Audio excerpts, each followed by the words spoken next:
മാഷാ അല്ലാഹ്, കണ്ണിന് കുളിർമ നൽകുന്ന ഒരു കാഴ്ച. ഈ വീഡിയോ ചില ആളുകൾക്ക് അവരുടെ നെഞ്ചിൽ തറച്ചു കയറും. കാരണം പല വീടുകളിലും കാണുന്ന ഒരു കാഴ്ചയാണ് ഇത്.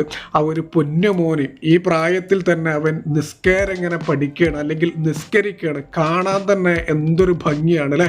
അല്ലെങ്കിലും ഈ ചെറിയ കുട്ടികളുടെ വീഡിയോ എന്ന് പറയുന്നത് അവർ എന്ത് ചെയ്താലും അത് കാണാൻ ഒരു പ്രത്യേക തരം ഭംഗിയാണ്. ഒരു എക്സാമ്പിൾ പറയുകയാണെങ്കിൽ, ഈ കലോത്സവത്തിന് സ്റ്റേജിൽ അവർ കയറുമ്പോൾ പരിപാടി ഒന്നും അവർ അവതരിപ്പിച്ചില്ലെങ്കിലും ആ കയറ് നിൽക്കുന്നത് കണ്ടാൽ തന്നെ, അവിടെ കാണിക്കുന്ന കാട്ടിക്കൂട്ടൽ കണ്ടാൽ തന്നെ അത് കാണാൻ തന്നെ ഒരു പ്രത്യേക തരം ഭംഗിയാണ്, ഒരു പ്രത്യേക തരം വൈബാണ്. ഈ ഒരു കുട്ടി ഈ ഒരു പ്രായത്തിലും ഇങ്ങനെയൊക്കെ ചെയ്യുന്നുണ്ടെങ്കിൽ അതിൻ്റെയൊക്കെ ഫുൾ ക്രെഡിറ്റ് ആ ഒരു മാതാപിതാക്കൾക്ക് തന്നെയാണ്. അവരുടേത് കണ്ടിട്ടാണ് ഈ ഒരു കുട്ടി വളർന്നു വരുന്നത്. നമ്മുടെയൊക്കെ മക്കളും ഇതേപോലെ തന്നെ. എന്തായാലും ഈ ഒരു പൊന്നുമോൻ വലിയ കുട്ടിയാവുമ്പോഴും ഇങ്ങനെ തന്നെ ആവട്ടെ. വീഡിയോ ഇഷ്ടപ്പെട്ടാൽ ഒന്ന് ലൈക്ക് ചെയ്ത് ഷെയർ ചെയ്യുക.